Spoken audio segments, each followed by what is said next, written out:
di jalan Allah. Ini Masjid Enam Syuhada lagi dikunjungi sama Ketua Hilmi. Modal awalnya berapa Pak Yudi Pramuko? 750.000 Rp750.000 aja. Jadi ini 500 jutaan nih barang. Sekarang udah habis 310. Masya Allah, tuh udah pakai keramik, laponnya tinggal. Granit tuh kayak marmer. Tuh, Masya Allah nih, sampai juga kita ke sini. Masjid Enam Syuhada, ngapa namanya Masjid Enam Syuhada, Ya, Pak Yudi? kita mau mendokumentasikan perjuangan dakwah nama anak muda pengawal Habib Rizik Syihab itu. Masya Allah. Yang dibunuh sama orang jahat di kilometer 50. Kilometer 50 ya. Itu kan simbol memperjuangkan dakwah itu kita harus memberikan segalanya untuk Islam kan ya, untuk Masya dakwah Islam. Allah. Dan nama anak muda itulah yang sudah memberikan segalanya untuk Islam. Masya Allah. Apa nanti nama pemuda itu ada juga di sini mungkin diterapkan? Mungkin namanya Enam Syuhada. Enam Syuhada itu, Iya, Enam Syuhada dipasang di sini, Enam Syuhada. Bipali, apa yang dikomentarin dari ini semua, Bipali? Masya Allah, luar biasa. Dari uang 700.000, kalau pengen ternyata bisa. Bisa. Allah kirim. Tuh, bisa. Ya, Masya. dengan masuk satu gang kecil, tapi Bapak ini luar biasa. Kecil tuh. Oh, Masya Allah ya. Satu call aja. Masya Allah. Perjuangan Pak Yudi Pramuko, YouTuber sejagat paling tua. Tertua di semesta. Tertua di semesta. Masya Allah. Tukang donat. Tukang donat. Tukang donat dari Paru. Ini saya laporkan dari lapangan ini, langsung dari Masjid Enam Syuhada. Masya Allah. Dan ini dia. Dalam lihat ah. Tuh lihat tuh masjidnya, tuh imamnya di situ tuh. Malam-malam lagi kita. Masya Allah. Masih kurang nih. Atapnya katanya transfer aja dari rekeningnya di bawah terlihat. Assalamualaikum warahmatullahi wabarakatuh. Said Akil kritik larangan buka bersama. Mahfud MD berterima kasih. Sabtu. Inilah ya Mahfud MD, orang yang kita harus catat, dia orang yang sedang bermain di dua kaki. Ya. Dua kaki main, ya pokoknya dia orang yang nggak cukup kredibilitas intelektualnya atau integritasnya tidak cukup kuat ya, beda dengan Anies ya. Dialah orang yang membubarkan Front Pembela Islam ya, dan juga Hizbut Tahrir Indonesia.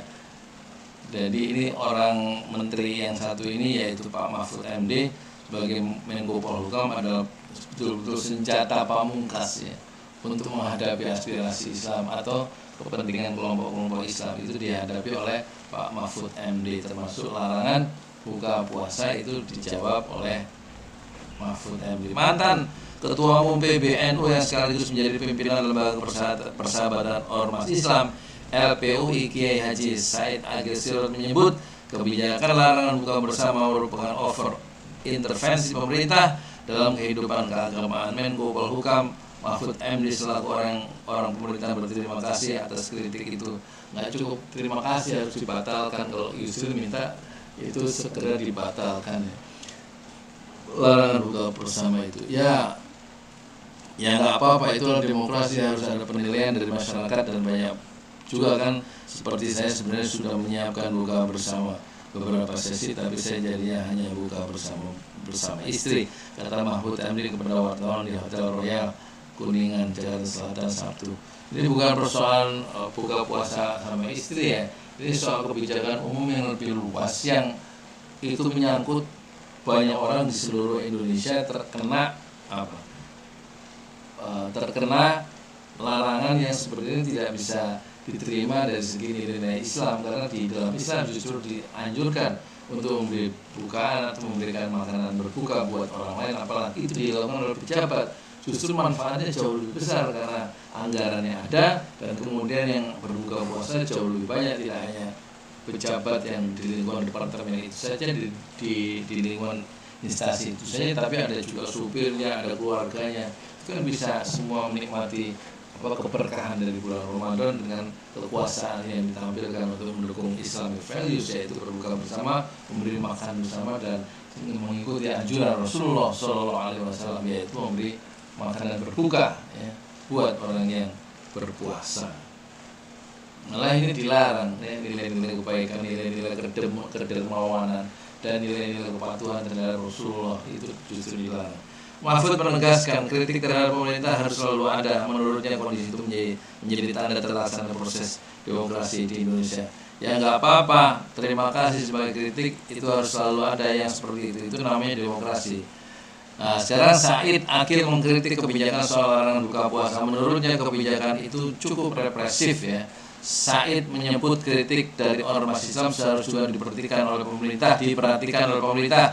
Menurutnya kebijakan pemerintah terkait larangan berbuka bersama merupakan bentuk over intervensi atau campur tangan berlebihan negara dalam kehidupan keagamaan. Berbagai praktik over intervensi oleh pemerintah atas ruang-ruang kehidupan keagamaan yang selama ini menjadi domain para pemimpin agama dan ormas-ormas keagamaan dicoba diambil alih dan dicoba dipaksakan sengaja atau tidak sengaja melalui intervensi kebijaksanaan yang cenderung dan disinyalir cukup represif secara psikologis bagi umat. Ya, tentu cukup represif karena orang yang melanggar larangan dari pemerintah itu, dari surat yang dikeluarkan oleh pemerintah itu, maka dia akan mendapatkan sanksi ya, dari atasannya, yaitu pejabat atau ASN yang melakukan buka bersama itu. Dan itu tentu adalah satu tekanan ya, yang bersifat psikologis ya, dan juga mungkin akan berdampak pada karir pejabat yang bersangkutan yang melanggar aturan pemerintah itu. Hal ini harus diluruskan kembali. Fakta pelarangan buka puasa bersama meskipun sudah ada penjelasan, rencana pembentukan komisi fatwa dan lain-lain sangat menimbulkan kegaduhan dan pada dasarnya akan melahirkan distrust itu ketidakpercayaan umat ya, bila dibiarkan terus terjadi. Dalam kasus pelarangan ini, Yusril sebagai hukum ahli tata negara itu mengusulkan ya supaya surat larangan tadi itu tidak dipakai untuk alat untuk menyudutkan pemerintah atau untuk menilai pemerintah sebagai anti-Islam. Dengan larangan itu, maka hendaknya surat itu, larangan berbuka puasa di kalangan pejabat itu hendaknya diralat alias dibatalkan. Itu menurut usulan Yusril ya.